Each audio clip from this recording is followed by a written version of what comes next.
Petrified Forest National Park, another one off the list here. Really glad we drove and we went to this park. You need at most 2 days at this park. We did it in one full day and that was enough. Would love to go back, but it's not gonna be a priority to go back. We did a lot in one day. In this video, I'm gonna give you your 1 day full adventure itinerary for the Petrified Forest National Park. I'm gonna go through 6 key sections, and what you'll see is that I have videos every week with each of the trails that I visited coming out. So stay tuned for that. Make sure you check out that playlist that I'll link somewhere here. All right, first off, let's get into the introduction. So for the Petrified Forest National Park, it is located in northeastern Arizona. The park is renowned for its vast deposits of petrified wood and the vibrant landscapes of the Painted Desert. This is obviously a highlight, and I do want to note that the coolest thing about this is that there's no wood in them. So what you see with these pictures online and what I've posted, it's all, and I won't get into it because I don't want to make this video too long, but the transformation for how these become wood to what we now see is pretty amazing, and it takes a really long time.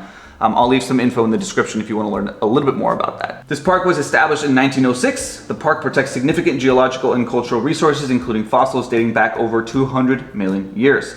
Now, as you're planning your visit, it is important to note this park is open from 8 a.m. to 5 p.m. It does close. There are some extended hours during certain seasons. Do note that Arizona does not observe daylight savings time. Entrance fees, we've talked about this before in all our national parks videos. You have to pay $25 or just get the pass, support your national parks. It's really not that expensive. I think it's like 80 or 90 bucks, and you can go for an entire year and not have to pay the $25 every time. At the very north entrance, you will find the Painted Desert Visitor Center.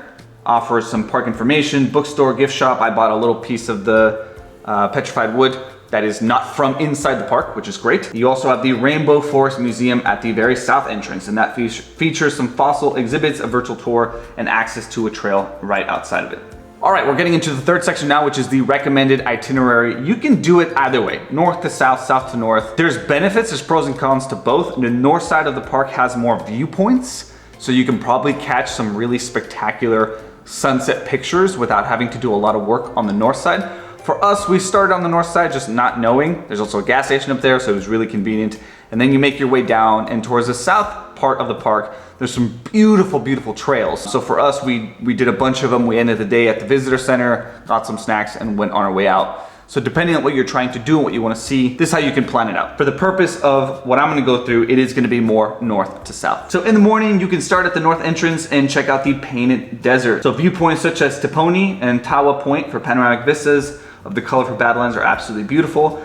If you drive a bit further down south, you'll hit the historic Route 66 alignment. This is the park segment of the historic Route 66, marked by a 1932 Studebaker, symbolizing the iconic highway's legacy. And again, throughout that morning, these are the 2 recommended spots, but there's a lot in between that you can stop and just take a look at. Midday, you can hit Puerco Pueblo, explore the archaeological remains of a 100-room pueblo inhabited between 1250 and 1380 CE. The site features numerous petroglyphs. There are photos for that, and we did that walk as well. Newspaper Rock, view over 650 petroglyphs etched into the rock faces, offering insights into the region's ancient cultures. This is another one of those where you can drive up, take a very short walk for some pretty spectacular views. As you get into the afternoon part of the day, Blue Mesa, absolutely fantastic hike. Scenic Loop, consider hiking the 1 mile Blue Mesa Trail to experience the blue-hued badlands and petrified wood deposits. This was really our first experience seeing them up close. The Crystal Forest is 3/4 of a mile, showcasing a dense concentration of the colorful petrified logs. And then we did not get a chance to do this, but I do recommend the Agate House. It's a 2 mile round trip that is partially reconstructed Puebloan structure built from the petrified wood dating back to approximately 900 CE. As you end your day in the evening, you can check out the Rainbow Forest Museum, and then right behind that you have the Giant Logs Trail. Near the Rainbow Forest Museum, this 0.4 mile loop features some of the largest and most colorful logs in the park, including Old Faithful, a massive petrified log. This is a very easy walk. Again, they have a little store there. You can check things out, fossils, you can buy some snacks. This is a great way to either start or end your day. 4th section, some additional highlights to think about. The Painted Desert Inn, National Historic Landmark. We took a very quick look inside of it. A historic building offering exhibits and views of the Painted Desert. It once served travelers along Route 66. And just consider wildlife flora. This park is home to diverse plant and animal species adapted to the arid environment.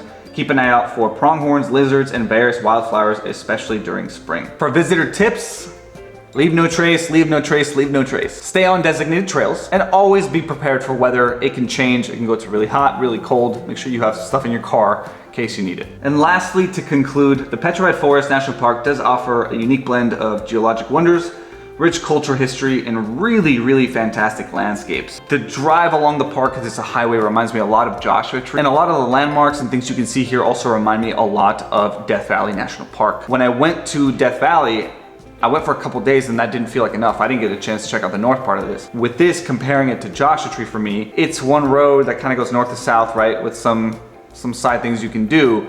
But it is something that if you plan out ahead of time and you're like, these are my major hikes that I want to hit, you can get it done in a day. 2 days if you want to spend more time here. All the trails that I covered are the most highly rated as well. Again, I'll list them out here, but you are going to have videos for each one of these. So if you're curious on trail details, how to get there, or my experience on the trail, you can check those out. They're pretty short videos. And I'll leave that here. If you're planning on going, you're going to enjoy it. And if not, I hope you liked the video anyway.